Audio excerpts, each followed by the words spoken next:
वक्रतुंड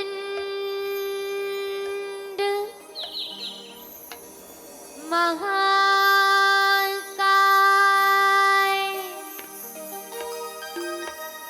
सूर्य कोटि समप्रभा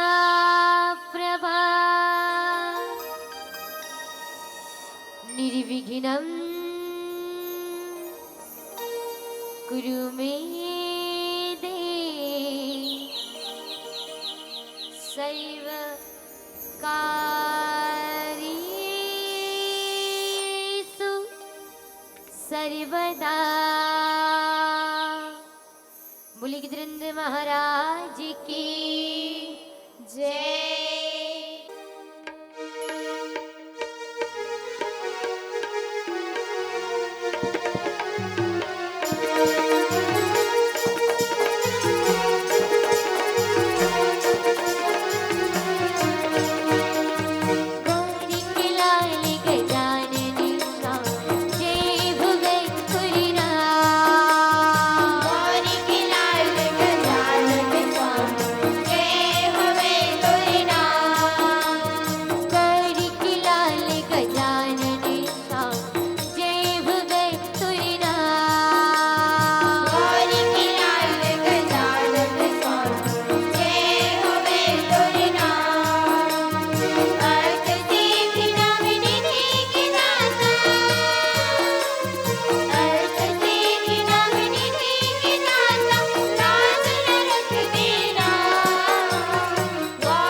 और हमारे छत्तीसगढ़ के जो पारंपरिक गीत संगीत के साथ साथ विविध मंचों की जो राम कथा का जो यशगान आप सब यदि सुनना चाहते हैं, हमारे छत्तीसगढ़ की मिट्टी से जो जुड़ना चाहते हैं, जो राम कथा और पारंपरिक गीत संगीत इन सब का दर्शन होगा संदीप यूट्यूब चैनल के माध्यम से, संदीप स्टूडियो के माध्यम से। तो निश्चित रूप से आप सब चैनल को लाइक कीजिए, सब्सक्राइब कीजिए और बेल आइकन बटन को प्रेस करने के लिए बिल्कुल ना भूलिएगा।